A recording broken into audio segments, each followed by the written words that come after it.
objektivitas pemeriksaan dengan menggunakan alat poligraf untuk menentukan seseorang itu apakah terindikasi berbohong atau jujur, Yang Mulia.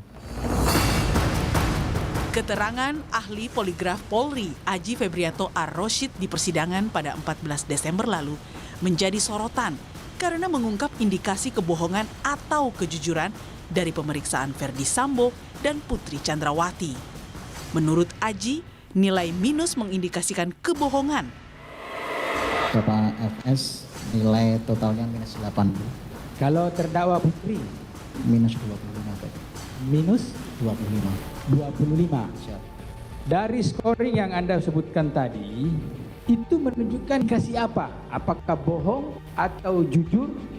Hasil plus berarti mengindikasikan seorang terperiksa NDI, tidak terindikasi berbohong. Kalau terdakwa Sambo apa? Terindikasinya apa? Minus, terindikasi berbohong. Kalau terdakwa Putri? Terindikasi Berbohong.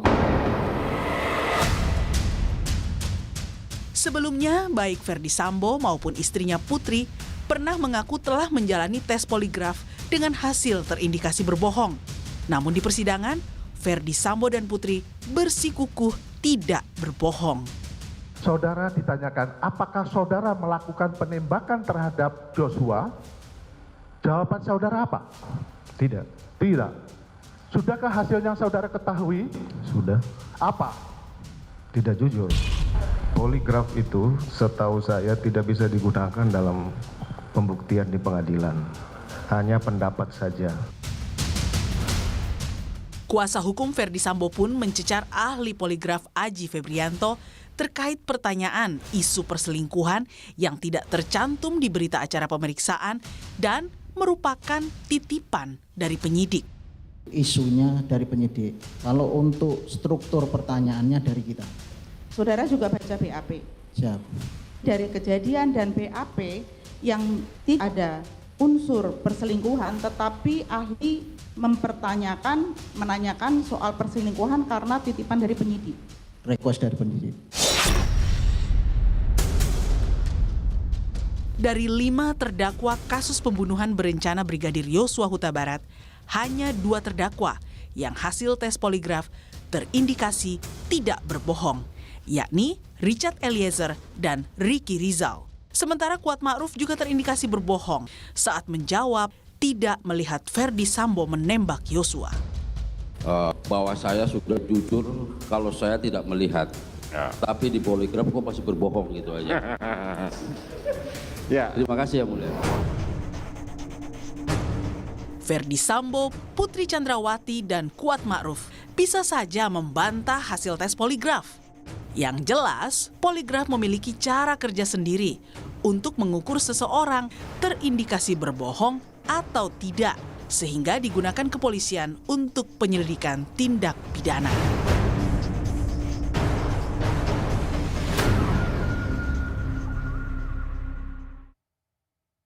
Sudah bersama saya, Ketua Asosiasi Poligraf Indonesia, Agung Prasetya. Bung Agung, terima kasih Anda menerima wawancara Rosi.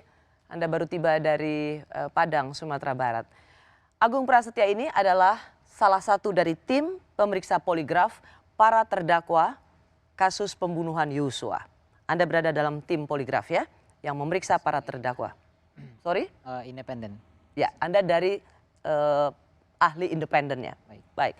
Saya mau bertanya dulu bahwa kita mungkin masih agak awam dengan yang disebut poligraf atau bahasa mudahnya tes kebohongan. Kalau Anda mendefinisikan dengan mudah, apa poligraf itu? Sebetulnya kalau kita definisikan secara lebih awam lagi, itu adalah tes konfirmasi sebetulnya. Mengkonfirmasi seseorang ini apakah dia berbohong atau tidak. Nah, melewati serangkaian tes yang kita laksanakan, melewati beberapa tahapan menggunakan alat poligraf atau tes poligraf ini, kita akan mengetahui apakah si terperiksa ini ketika kita diberikan pertanyaan tertentu, dia berbohong atau jujur. Seperti Tapi bisa langsung kita bilang, poligraf adalah tes kebohongan. Tes kebohongan dengan catatan adalah tes itu dimaknai dengan suatu serangkaian proses seperti itu. apakah dia kan disebutnya juga lie detector. Betul. Jadi untuk mendeteksi kebohongan. Apakah kemudian sama dengan metal detector? Kalau kita masuk ke satu tempat maka ada metal detector, jika metal dia langsung berbunyi. Apakah poligraf juga demikian? Begitu kita ditanyakan sesuatu, maka dia langsung memberikan reaksi, kita bohong atau enggak? Baik, sebetulnya kalau kita memaknai detektor adalah suatu alat deteksi yang akan memberikan informasi secara langsung, maka poligraf dia harus dilakukan suatu interpretasi dulu. Nah, interpretasi ini nggak melulu melalui hasil grafiknya, tapi melalui juga serangkaian bagaimana ketika dilewati pretestnya, kemudian baru tes poligrafnya sendiri, seperti itu. Oke, jadi kalau pastinya lie detector ini berbeda langsung seperti metal detektor. Begitu misalnya orang menjawab ya, menjawab tidak, langsung kelihatan dia bohong. Enggak gitu ya? Tidak. Enggak seperti metal detektor ya? Dia tidak akan memberikan suatu suara tertentu atau memberikan suatu reaksi tertentu alatnya ya, bahwa dia ini berbohong atau sedang jujur, seperti itu. Nanti ada ahlinya lagi yang akan menginterpretasikan itu secara bersama-sama, seperti itu. Oke, jadi kalau misalnya lie detector atau poligraf ini, dia harus melewati satu proses tes. Jadi nggak ujuk-ujuk langsung ditanya gitu? Betul. Oke, gimana ceritanya? Jadi seseorang yang akan dites itu nanti ada pelimpahan dari penyidik atau dari orang yang akan meminta poligraf. Nah, di sanalah nanti penyidik atau orang yang meminta poligraf itu meminta suatu isu, memberikan suatu isu tertentu. Misalnya isu misalnya terkait suatu pembunuhan. Nah, kita akan meminta bagaimana visumnya, kemudian bagaimana BAP-nya. Dan kemudian kita akan bertanya kepada penyidik arahnya ini mau ditanyakan apa, seperti itu. Tujuannya adalah untuk mendapatkan membantu penyidik arah penyelidikan dia seperti apa nantinya, seperti itu. Baru setelah itu kita diskusikan bagaimana pertanyaan poligrafnya. Nah, di dalam tim pemeriksa nanti akan dilihat apakah orang ini layak dipoligraf atau enggak. Maksudnya layak secara pertanyaan yang diminta oleh penyidik. Oh, jadi ada dites lagi ya, apakah seorang ini layak atau bisa atau mampu untuk dites secara poligraf. Nah, itu nanti di tahapan sebelum tesnya nanti itu. Nah, maksud saya adalah di tahap penyidik meminta itu kita akan menganalisa apakah permintaan penyidik ini bisa kita ambil atau tidak, seperti itu. Apa yang bisa membuat permintaan penyidik ini tidak bisa kita ambil?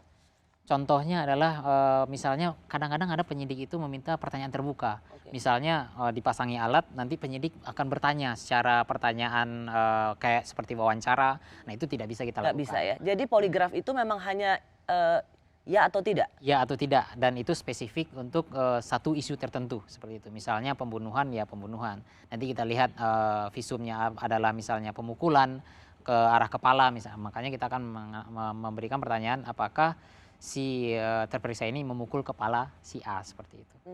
Ini kan masih menjadi kontroversi poligraf dan dianggap bahwa keilmuan ini yang Anda miliki ini untuk mendeteksi kebohongan melalui serangkaian proses ini sesuatu yang tidak dapat diandalkan. Apa tanggapan Anda? Baik, saya ambil kata-katanya Pak Aji. Dia bilang bahwa ilmu itu pasti memiliki kontroversi, itu yang pertama. Yang kedua adalah poligraf ini berangkat dari serangkaian penelitian ilmiah yang dilakukan di Amerika, khususnya di Asosiasi Poligraf Amerika telah melakukan banyak penelitian. Terkadang untuk menegakkan satu metodologi poligraf tertentu, misalnya kita menggunakan di sini adalah Utah ZCT. Utah ZCT ini memiliki akurasi 93%. Nah, sekelompok peneliti ini ketika melakukan penelitian itu tidak ujuk-ujuk mengeluarkan statement 93%. Enggak. Dia akan mengeluarkan bentuk jurnal bahwa dia melakukan poligraf seperti ini metodologinya. Nanti orang-orang ahli poligraf dari seantero dunia dia akan melakukan pemeriksaan poligraf menggunakan metode itu. Nanti dari pemeriksaan yang berkali-kali yang ada replikasinya, disitulah muncul akurasi tersebut. Seperti itu. Jadi akurasi itu bukan didapatkan berdasarkan klaim sepihak, tapi itu adalah berdasarkan replikasi penggunaan di lapangan. Bagaimana hasil tersebut mencapai tingkat akurasi 93%. Ya. Anda juga menjadi salah satu tim pemeriksa poligraf para terdakwa kasus pembunuhan Joshua. Anda ikut memeriksa Putri Chandrawati, memeriksa hasil poligraf Verdi Sambo, Kuat Makruf, Ricky Rizal. Itulah Anda harus juga, apakah kemudian saya mau bertanya begini, apa saja rangkaian proses yang harus Anda lakukan pada mereka? Oke. Pertama kita akan menyodorkan suatu agreement bahwa dia mau diperiksa atau tidak gitu. Nanti dia tanda tangani. Kalau misalnya tidak mau menandatangani berarti dia menolak untuk pemeriksaan. Dan dari semua terdakwa ini mereka semuanya harus ada persetujuan dulu. Kalau misalnya sudah ditandatangani berarti semuanya setuju. Nah setelah itu baru kita lakukan tahap berikutnya adalah untuk persiapan di dalam ruangan poligraf. Anggap kita sudah menyiapkan semuanya, kemudian kita lakukan proses pretest atau wawancara. Nah di proses wawancara inilah kita akan menerangkan bagaimana cara kerja poligraf, kemudian kita gali tentang kesehatannya, tentang riwayat sosialnya. pada semua terdakwa? Pada semua terdakwa. Dan yang Pada terakhir, waktu itu mereka masih jadi tersangka ya? Masih di Bareskrim? betul. Nah, yang terakhir adalah di wawancara itu kita akan melakukan wawancara naratif. Naratif itulah kita meminta si terperiksa untuk berbicara tentang kronologi kejadian di suatu tempat yang akan misalnya di waktu itu di Magelang. Kita akan minta untuk cerita versi dari terperiksa seperti itu. Baru masuk ke tes poligraf ya dan Tahap, tidak? Betul. Setelah pemeriksaan wawancara tadi, kita lakukan namanya tes awal atau acquaintance test atau Numstim test, di mana tujuannya adalah untuk memastikan si terperiksa ini sudah terbiasa dengan penggunaan alat, kemudian untuk memastikan bagaimana pola reaksi si terperiksa ini ketika jujur maupun ketika berbohong, dan untuk memastikan bahwa terperiksa ini layak di poligraf atau tidak. Gitu. Kalau memang tidak layak, kita nggak bisa melakukan tes poligraf berikutnya. Singkat cerita, dari semua tersangka yang waktu itu Anda ikut menjadi bagian dari tim pemeriksa poligraf kasus pembunuhan Yosua ini, berapa lama tuh mengetes mereka? Kalau untuk wawancaranya sendiri kadang-kadang bisa lebih dari 3 jam, kadang bisa 4 jam seperti itu. Jadi nggak ujuk-ujuk ya? Apakah Anda berselingkuh dengan almarhum? Nggak ujuk-ujuk pertanyaan? Nggak bisa. Karena itu suatu kesalahan yang fatal, nggak sesuai dengan SOP yang ditetapkan oleh Asosiasi Poligraf Amerika. Itu satu dari begitu banyak pertanyaan. Betul. Oke, di belakang saya kalau Anda lihat ini alat yang biasa dipakai untuk tes poligraf. Dan saya akan mencoba melihat seperti apa alat ini bekerja. Saya masih bersama Agung Prasetya, ia adalah Ketua Asosiasi Poligraf Indonesia. Ia banyak diminta untuk menjadi tenaga ahli dalam memeriksa tes kebohongan atau poligraf. Ia juga menjadi salah satu dari tim pemeriksa poligraf bagi para tersangka sebelumnya dalam kasus pembunuhan Yosua. Bung Agung, saya ingin memberikan gambaran pada penonton Rosi seperti apa alat poligraf, bagaimana Anda melakukannya. Sebelumnya boleh saya terangin masing-masing alat ini apa? Oke. Ini adalah alat untuk sensor untuk pernafasan. Ada pernafasan di dada dan di perut. Coba Anda ini angkat gitu. Oke. Ini seperti ini dia. Ambil langsung dipasang aja Bung Agung. Oh langsung ya? Baik. Biasanya memang mereka yang diperiksa duduk seperti ini? Duduk seperti ini, dalam artian senyaman mungkin. Senyaman mungkin. Tapi sebelum duduk senyaman mungkin, kita akan meminta izin untuk memeriksa. Karena izin itu wajib. Jangan sampai nanti kita nggak diizinkan dan ujuk-ujuk kita melakukan pemasangan, nanti itu bisa. Itu yang tadi Anda bilang harus ada kesediaan ya. Betul, dari yang terperiksa untuk mengikuti tes poligraf ini. Betul. Oke. Sebelum pemeriksaan kita pastikan dulu tidak ada aksesoris yang melekat di tubuh. Cincin, jam, gelang, tidak usah. Tapi masih ada anting saya? Nggak apa-apa. Oke. Intinya nggak ada yang menghalangi di bagian dada ke bawah. Gitu. Baik, silakan. Oke, Bu Rosi, saya mohon minta izin untuk memasangkan alat poligraf. Boleh seperti ini dulu. Oke, saya mohon izin.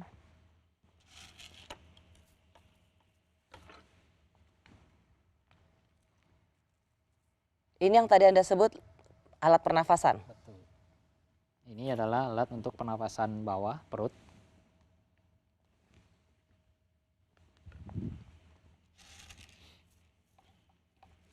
Kemudian ini adalah untuk sensor pernapasan dada. Boleh diturunkan tangannya. Oke, mohon maaf. Oke, boleh tangannya santai aja. Boleh senderan. Oke, jadi ini alat untuk mengatur pernafasan dada. Ini bawah untuk perut. Untuk perut. Oke. Karena manusia itu kadang-kadang ada nafas dada, ada nafas perut. Makanya kita akan mengcover hal itu. Oke. Boleh kakinya agak majuin sedikit ke depan aja. Pastikan tidak ada kabel yang akan menghalangi terperiksa nantinya dalam proses pemeriksaan. Pinjam tangan kiri seperti ini. Boleh senderan nggak apa-apa? Oke. Tegang juga. Ini persis seperti alat yang Anda pakai? Betul. Seperti inilah? Alatnya standar? poligraf standarnya seperti ini.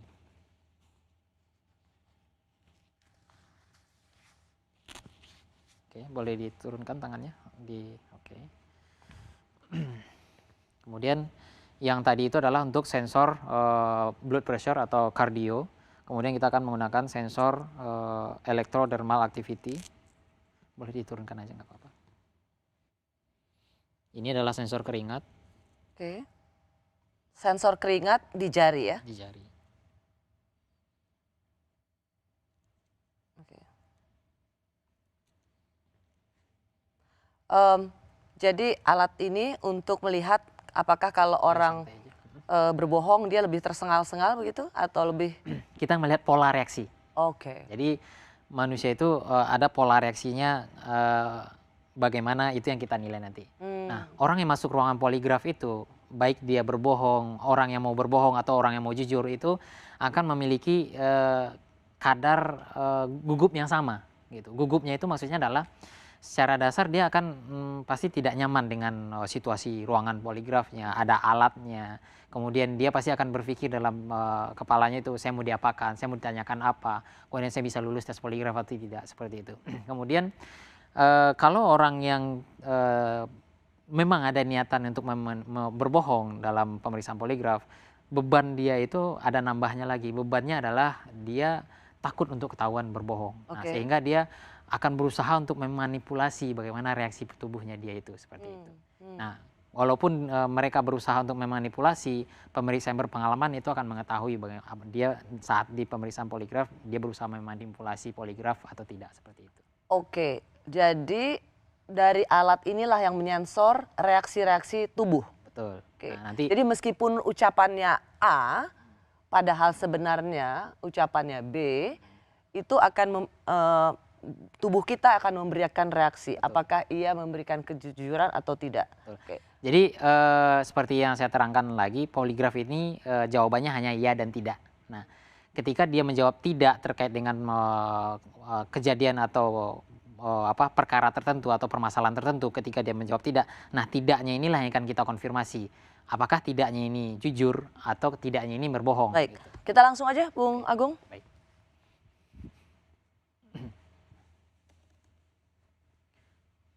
Alat ini terkoneksi langsung ke laptop Anda ya?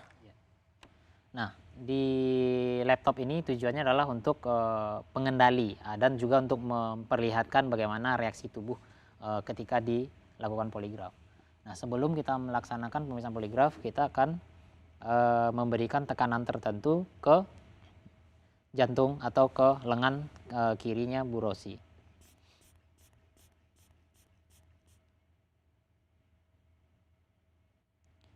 Kita memberikan tekanan di atas 50. Tujuannya adalah supaya jangan terlalu menyakiti terhadap si terperiksa.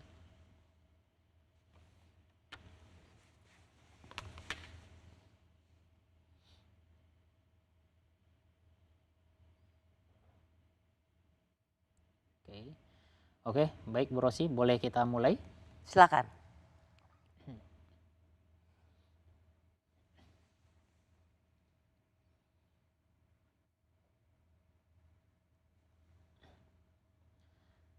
Tes dimulai, pandangan tetap ke depan, mohon untuk tetap tenang.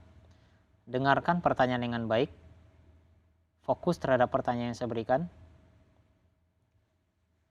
Jawab jujur setiap pertanyaan dengan jawaban ya atau tidak.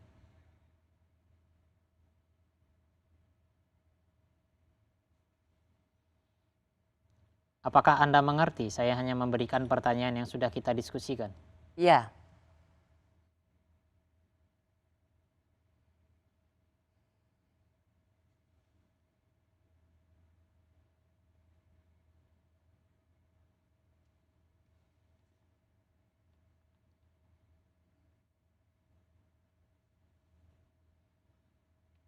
Berkaitan dengan kasus penilaian terhadap poligraf, apakah Anda akan menjawab 100% jujur? Ya.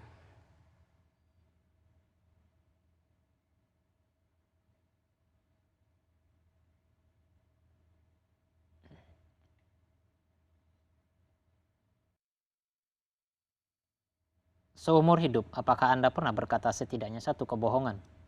Tidak.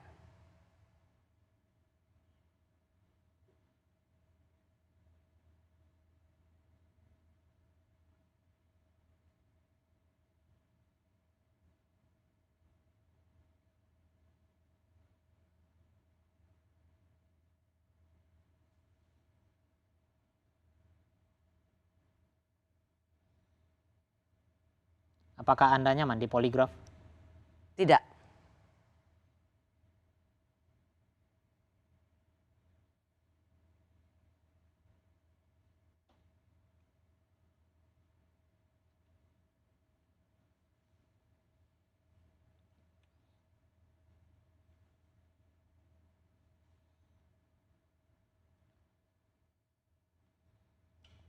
Tes selesai, pandangan tetap ke depan, mohon untuk tetap tenang. Tunggu aba-aba selanjutnya.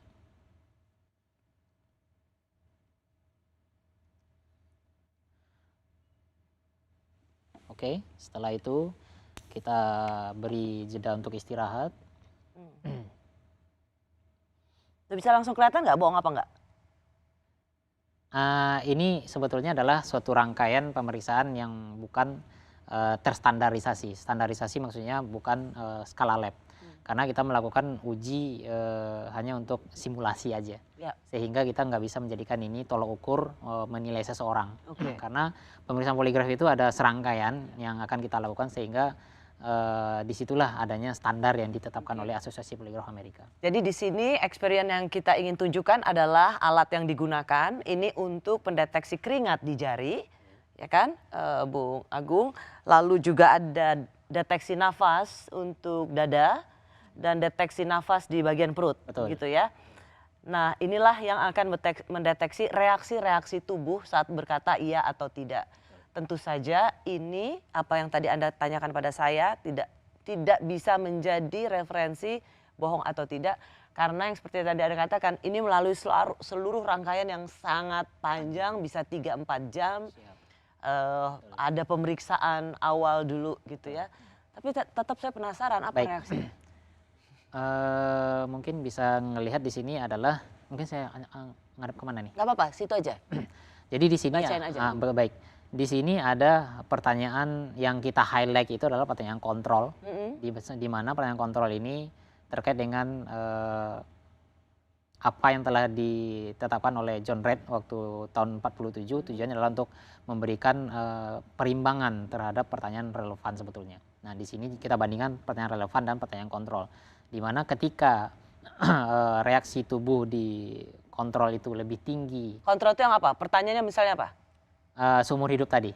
Oke, saya bilang kan pernah berbohong atau tidak sekali gitu kan? Betul. Saya jawab tidak. Ya, betul. Oke, di Nah, situ? Di sini reaksinya tinggi gitu kan. Kalau ini dengan catatan ya, ini nggak bisa kita jadikan referensi. Kalau melihat dari sini kita melihatnya hasilnya itu adalah jujur bahwa adanya kekhawatiran pemeriksaan poligraf saat ini seperti itu. Yang pertanyaan relevannya adalah apakah Anda nyaman? Sorry. Kan tadi apakah Anda pernah berbohong paling tidak 1 kali? Saya bilang kan tidak. Seumur hidup. Nah, Di itu sini reaksinya? ada reaksi yang diberikan. Nah, kita lihat juga pertanyaan relevannya. Pertanyaan relevan ini, apakah Anda nyaman di poligraf, kan seperti itu. Nah, di sini yang akan kita bandingkan adalah tinggi reaksinya di kontrol dan tinggi reaksinya di relevan. Nah, kalau reaksi di kontrol itu lebih tinggi dari relevan, berarti dia jujur gitu, bahwa memang dia tentang nyaman di poligraf itu ya Tadi kan jawabannya apakah nyaman di poligraf? Tidak. Tidak gitu kan. Nah, tidaknya itu adalah jujur, berarti dia nyaman-nyaman aja di poligraf saat ini, seperti itu. Ya, jadi dilihat dari reaksinya ya. Betul. Baik, kita akan masuk lagi ke pertanyaan seputar ribut-ribut hasil poligraf di sidang Sambo. Kami ingin menyampaikan bahwa sangatlah disayangkan dalam pembuktian yang dilakukan oleh Puslapor ini hanya berdasarkan isu kemudian titipan penyidik. Ahli harusnya mengetahui dampak yang ahli berikan terhadap hasil ini kepada keluarga saya. Tapi inilah faktanya yang mulia. Tidak ada hubungannya dengan perkara 340 ahli tanyakan ke istri saya. Saya hanya bisa menangis, tapi diminta untuk melanjutkan. Dan saya melanjutkan karena saya takut dibilang tidak kooperatif dalam pemeriksaan. Bahwa saya sudah jujur kalau saya tidak melihat, tapi di poligraf kok masih berbohong gitu aja. Terima kasih yang mulia. Masih bersama saya, ia adalah Ketua Asosiasi Poligraf Indonesia Agung Prasetya yang kerap membantu pemeriksaan kasus kriminal di kepolisian. Tadi sudah melihat bagaimana 3 terdakwa di persidangan protes lah terhadap hasil poligraf ini. Saya mau minta klarifikasi dari Anda karena Anda juga bagian dari tim pemeriksa poligraf bagi para terdakwa kasus pembunuhan Yosua. Yang dikatakan oleh Ferdi Sambo adalah bahwa apa yang Anda tanyakan itu hanyalah pertanyaan titipan penyidik. Saya mau klarifikasi, betul itu memang titipan penyidik semua pertanyaannya? Baik, sebetulnya tujuan dari pemeriksaan poligraf ini adalah untuk menjadikan arah terang bagi penyidik bagaimana suatu kasus yang akan dia ungkap, seperti itu. Pertama itu. Yang kedua adalah mengenai titipan. Sebetulnya baik penyidik atau klien yang meminta untuk dipoligraf, untuk meminta dilakukan poligraf, itu mereka memang meminta untuk suatu case tertentu, karena memang penyelidikan mereka di arah yang terkait dengan poligraf yang akan dilakukan. Jadi ketika kita melakukan maksud dari titipan tadi itu memang ada permintaan, Ya. permintaan Karena untuk dibilang request dari penyidik. ya request dalam artian memang permintaan gitu. Tapi untuk request hasil poligraf itu tidak ada bisa di request. Jadi hasil poligraf itu tidak dapat diotak-atik dan tidak dapat dimanipulasi untuk hasil. Hasilnya, jadi penyidik nggak bisa mengintervensi, bikin hasilnya bohong ya, Betul. bikin hasilnya jujur ya, nggak bisa. Nggak bisa. Tapi saya mau klarifikasi dulu dari sisi pertanyaan. Apakah misalnya pertanyaan soal apakah Anda selingkuh itu memang titipan dari penyidik atau temanya itu memang request dari klien, struktur pertanyaan, bentuk pertanyaan itu murni dari para ahli poligraf. Baik, ketika ada pertanyaan misalnya gitu kan mengenai perselingkuhan, nanti tim pemeriksa akan menganalisa ini pertanyaan ini layak ditanyakan nanti atau enggak. Kalaupun layak, seperti apa nanti pertanyaan yang akan muncul. Nah nanti setelah didiskusikan ternyata misalnya layak, baru kita klarifikasi kepada penyidik atau pihak yang meminta bahwa ini bisa dipoligraf terhadap pertanyaan ini, seperti itu. Oke, jadi tidak melulu bisa langsung ahli poligraf ini didikte. Ajukan pertanyaan ini ya, pakai ini ya, itu tidak bisa. Karena memang pernah ada suatu kejadian, ini di luar konteks ini ya, bahwa ada permintaan suatu penyidik atau permintaan dari suatu yang meminta pemeriksaan poligraf terkait kasus pembunuhan waktu itu. Dan penyidik meminta kasusnya itu diminta pertanyaan mengenai pengemplangan pajak atau adanya manipulasi pajak lah gitu. Nah saat itu kita nggak serta-merta menerima permintaan penyidik. Kita akan mengarahkan penyidik bahwa ini adalah suatu kasus pembunuhan. Sebaiknya kita melakukan pertanyaan yang terkait dengan itu yang lebih bagus. Ya, Anda ingin mengatakan bahwa ini bagian dari pengalaman Anda sebagai seorang ahli poligraf, integritas ahli dalam menerapkan keilmuannya itu tidak bisa diintervensi oleh siapapun. Baik, saya mau masuk juga karena tadi soal pertanyaan soal perselingkuhan dan itu terkait dengan apa yang terjadi di Magelang. Kita lihat dulu. Karena ada protes dari terdakwa, kenapa pertanyaan yang sangat personal itu ditanyakan? Ini dia. Yang periksa saudara Putri ini saudara atau Saudara ya, saudara ahli ya. Siap. Bagaimana waktu itu yang saudara ahli dengar waktu soal keberatan tanggal 7 itu, apa yang disampaikan Bu Putri? Beliau kan untuk menyampaikan kronologis di tanggal 7. Untuk tes poligraf itu? Untuk kronologisnya, untuk bukan kronologisnya. untuk tesnya. Betul. Ya, Jadi kalau surat, saya kan tanya ini secara faktual, Siap. ya, betul ada surat persetujuan. Siap. Betul. Tetapi yang bersangkutan menyampaikan untuk menceritakan keterangan tanggal 7, Siap. mana terjadi kekerasan seksual, Siap. yang bersangkutan menolak. Siap. Kenapa tidak menghentikan proses itu? Kenapa Anda teruskan pemeriksaannya? Atau Anda melakukan antisipasi supaya hasil tetap optimal? Apa Tidak, upaya? jadi untuk cerita kronologis kejadian itu kan bagian dari tes. Kalau seseorang itu memang periksa memang tidak mau untuk menceritakan, ya itu hak terperiksa. Kita tidak bisa memaksa seperti itu. Untuk pemeriksaan tetap kita lanjutkan. Untuk dilakukan tes poligraf itu tadi di awal sebenarnya sudah disinggung. Yang diperiksa harus ada kepercayaan. Siap. Terhadap tes itu baru bisa optimal dilakukan. Betul ya? Siap. Saudara ahli. Nah, ketika Bu PC menolak menyampaikan di pretest itu terang, dan tadi saudara ahli sampaikan berarti dia tidak punya kepercayaan kepada pemeriksa untuk menyampaikan keterangan soal tanggal 7 kejadian itu.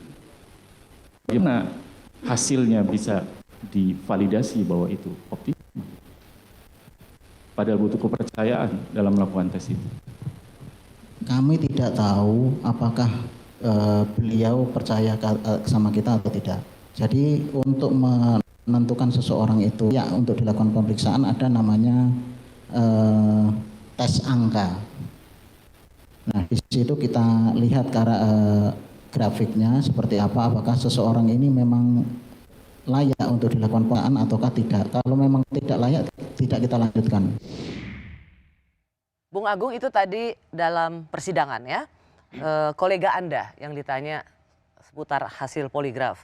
Saya minta klarifikasi dulu, karena Anda ikut serta dalam pemeriksaan ini. Betul, ada pemaksaan terhadap menceritakan kejadian di Magelang?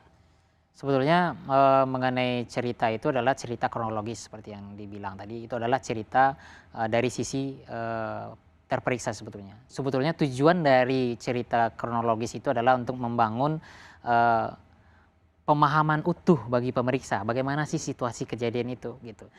Seandainya si terperiksa, dan dalam kasus ini terperiksa tidak mau untuk melanjutkan cerita tersebut, itu tidak apa-apa, itu tidak akan mengganggu proses pemeriksaan poligraf, karena itu hanya bagian dari rangkaian interview atau rangkaian pretest.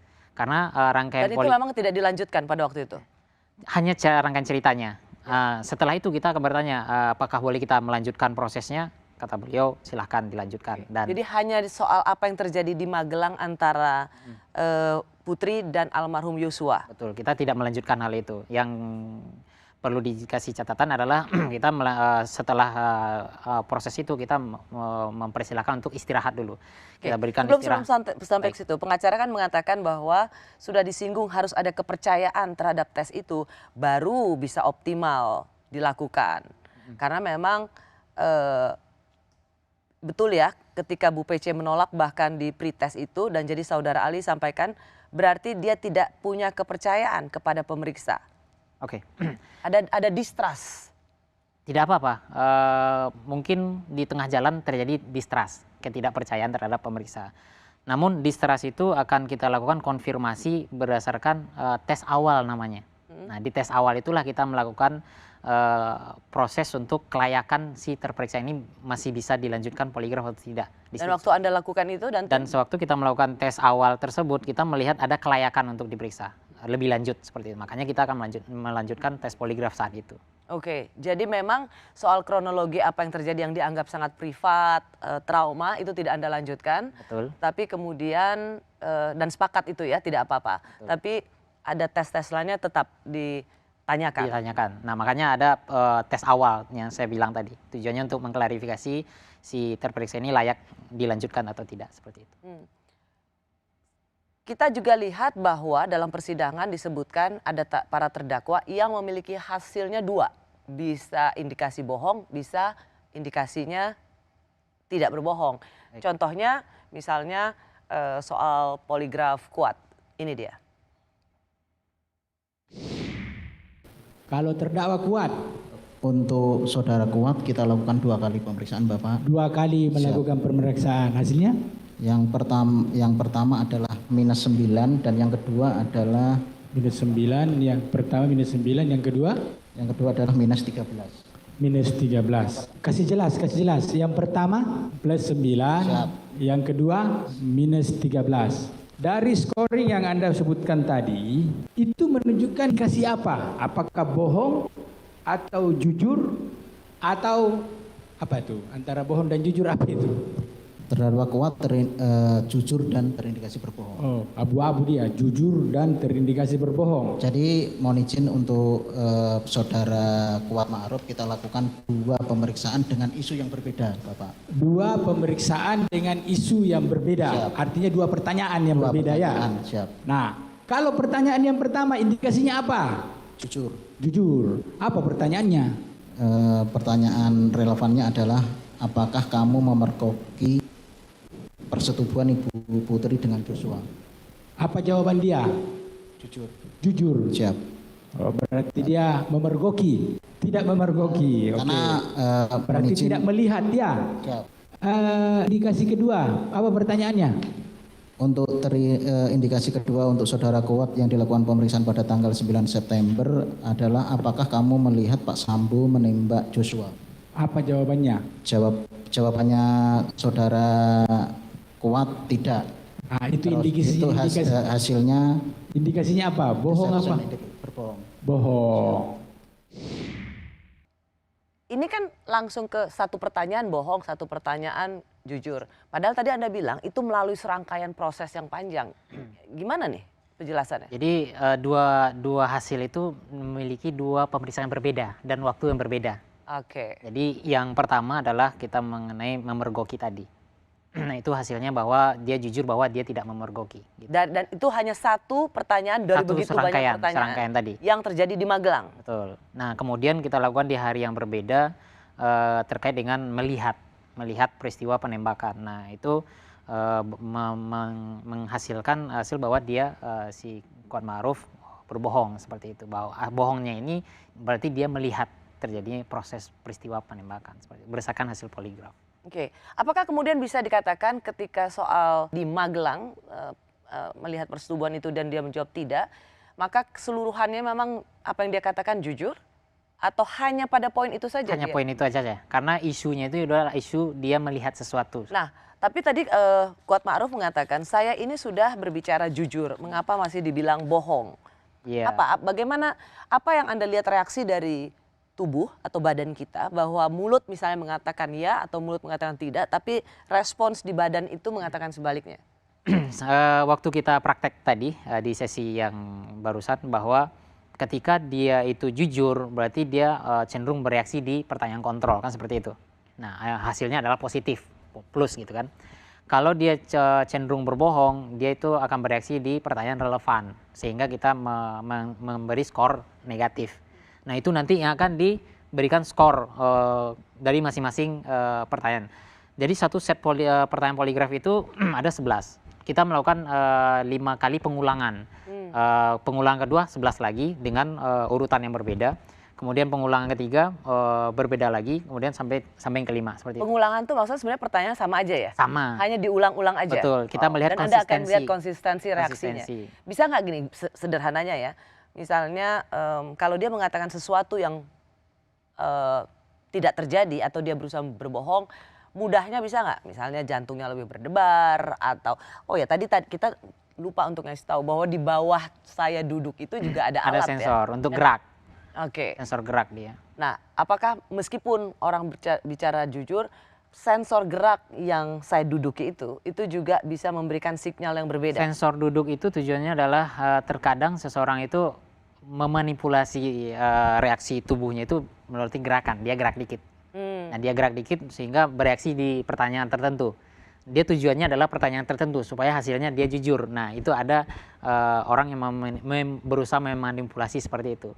Namun usaha dia itu akan terhalangi oleh pandangan pemeriksa atau analisa dari pemeriksa seperti itu. Nah, sehingga pemeriksaan berpengalaman akan melihat apakah si terperiksa ini berusaha memanipulasi atau tidak. Oke, kalau misalnya minus 25 tuh artinya apa? Baik. Di sana kan ada minus 25, minus 8, minus 13 seperti itu kan. Nah, itu terkait dengan awareness atau kesadaran seseorang terperiksa tersebut terhadap konsekuensi yang akan dia terima ketika dia berbohong seperti itu. Semakin tinggi rasa kekhawatiran dia terhadap konsekuensi kalau dia berbohong, itu nilai minusnya biasanya akan meningkat. Sorry. Kesadaran Jadi dia menyadari konsekuensi. kalau dia bohong. Betul. Ada orang yang terkadang itu dia tahu konsekuensinya tapi dia udah pasrah.